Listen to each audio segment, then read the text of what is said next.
Hello everyone, dear students. Today we will learn about our new chapter, chapter number 7, The Last Leaf, from our second book, Moments. This story is a very touching one, and it is written by the famous American short story writer O. Henry, and his lifespan is from 1862 to 1910. William Sidney Porter was born on September 11, 1862, and he is better known by his pen name O. Henry. And his stories are well known for their surprising ending. And his notable and remarkable works are The Ransom of Red Chief, The Gift of Magi, The Cope and the Anthem, A Retrieved Reformation. These are his notable works. So, before talking about the story, I think we should be familiar with the characters involved in the story. First one, Sue. She is very kind and considerate. She always thinks about the well being of her friend. And her friend name is Jonesy. She wants to paint the Bay of Naples.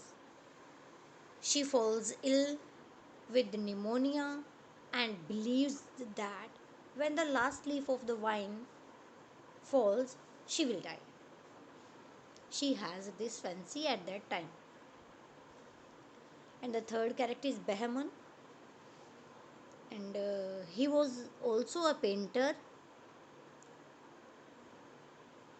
who has genuine love and affection for Jonesy. And the last one is the doctor. The doctor is really very sincere and dedicated towards his duty. Whenever Sue calls him, he approaches there. So now we will discuss about the story The Last Leaf. Actually, the story Last Leaf is a very interesting and touching story which describes the supreme sacrifice made by an old painter Behaman. As I have already discussed about the painter Behaman, and he paints he, a piece of art to keep someone's hope and willpower up. And he also dies for the same reason or this good reason.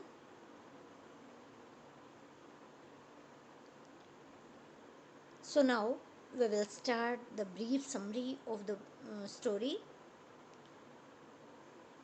Sue and Jonesy were two young artists, and they were very close friends, and they were sharing the same flat that was on the third floor of an old house. And it was the month of November when Jonesy fell seriously ill, and she had pneumonia. So her friend Sue called for the doctor, or she sent for the doctor, and the doctor replied that Jonesy had made her mind that she was not going to get well. And if she did not want to live, then medicine would not work. And it's true that if she did not want to live, then in that case, medicine will not be able to improve her condition. Her friend Sue tried her best to make Jonesy take interest in things around her. But Jonesy did not take any interest in these things. To take Jonesy's mind off her illness, Sue started whistling. And whenever she was doing so, she heard Jonesy whispering something. And then she asked Jonesy that what she was doing, and she replied, whenever she observed it minutely, Sue found that Jonesy was whispering and she was calling out 12, then 11, then 10, then 9, 8, 7. So, this way she was counting backwards. Because Jonesy had linked her life with the last leaf of the creeper. And as I have already told that she began to think that she would die with the fall of the last leaf.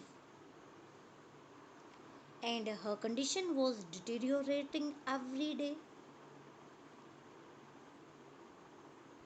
So, being her friend, Sue wanted to help her at any cost.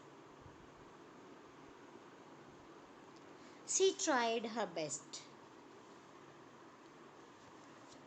and she told her that she would prepare a bowl of soup for her. But Jonesy said that she was not hungry. After that, Sue sat at Jonesy's bed, kissed her, and said, "You are not going to die. I can't draw the curtain, for I need the light. I want to finish the painting and get some money for us. So please, my dear friend," she begged Jonesy, "promise not to look out of the window while I paint." Jonesy also promised for not doing the same.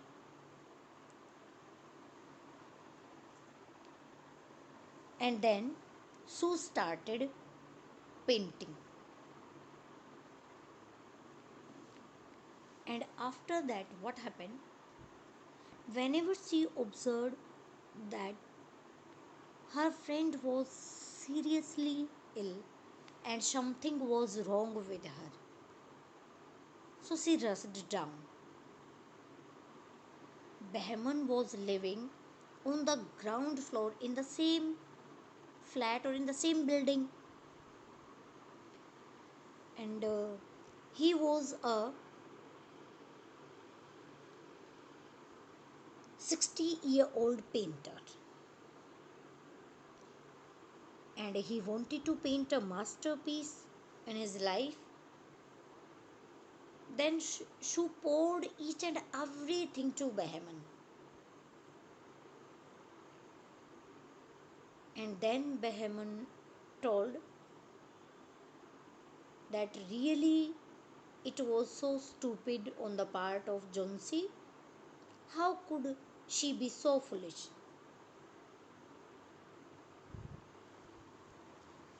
And then Behrman told Sue that he would come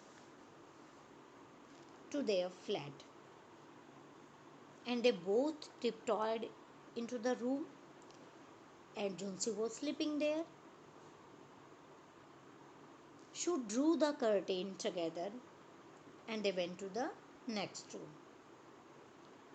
She peeped out through the window, and there was only one leaf on the creeper.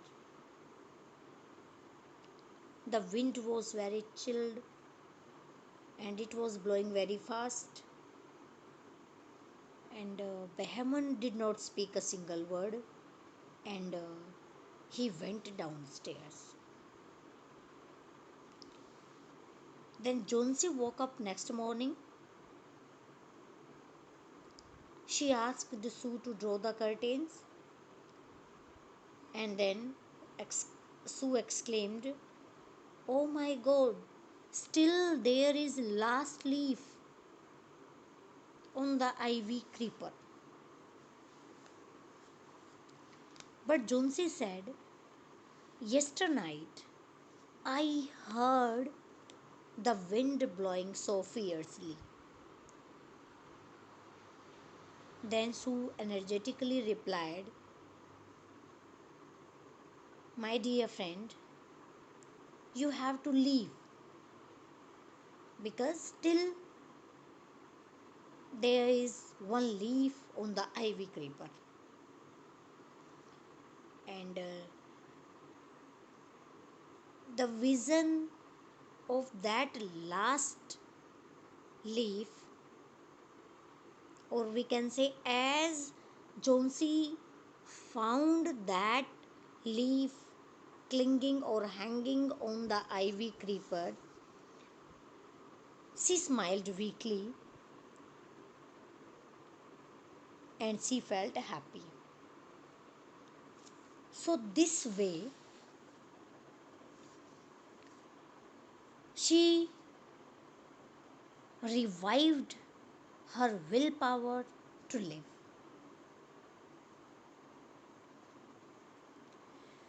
On the other hand, as we have already discussed, that Behemoth was a painter and he wanted to paint a masterpiece. And actually, Sue told to Jonesy that actually Behemoth was outside throughout the night and he painted a true painting of the last green leaf for you. That's why it did not fall in the rainstorm. It looked so real that it made you believe that neither it nor your life would end. She improved and gained faith in her life. So, this way, Jonesy improved and gained faith in her life. Sue also told Jonesy all about Behemoth, who sacrificed his life for saving her. And Behemoth, a very genuine painter, died of pneumonia. And this way, he made a supreme sacrifice because he was a very genuine and a very affectionate artist. In other words, we can say he was a true artist. So, this way,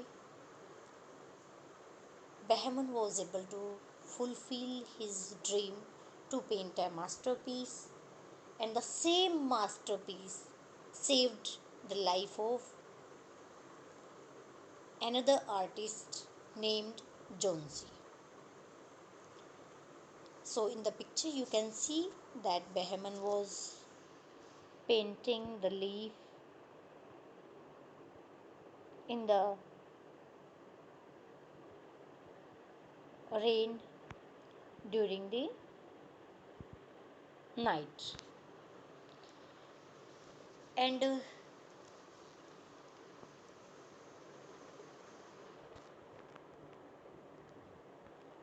we can also, with the help of these pictures, we can just get an epitome or just a brief summary of this story that pneumonia attacked the Greenwich village and Jonesy was down with. She watched the dead ivy vine on the window and counted the leaves falling. When she en- entered, when Sue entered, she counted from 12. She associated the falling of leaves to her death. Sue was disturbed. She had to finish the Asia Minor. Behrman, a failure in art, survived by posing as a model. He posed for the minor. Behrman listened to Sue. He went out in rain with lantern, ladder, and painted the masterpiece. Jonesy saw the last leaf still clinging, and that made her alive again, and that made her to take interest the surroundings, and this way we can say that was really the leaf of hope. And the writer O. Henry also wants to give a very strong message. And now just go through this proverb: he who has health has hope, and he who has hope has everything. Yes, it's really very true. So, new words of the chapter: Bohemian, Dizzy, Fierce, Ivy Wine, Masterpiece. And this is the plot summary of the story. Then, theme: the power of hope, as we have already read in the last Arab proverb. Hope is the thing with feathers that perches in the soul and sings the tune without the words and never stops at all. And sub theme prevailing in the story: optimism, sacrifice, love and friendship, and trust. Yes, and all these sub themes we can very easily observe in the story. So, dear students, I hope that you will be able to get the meaning of the story, or you will be able to draw the prevailing themes from the story. So, thank you. Have a nice day.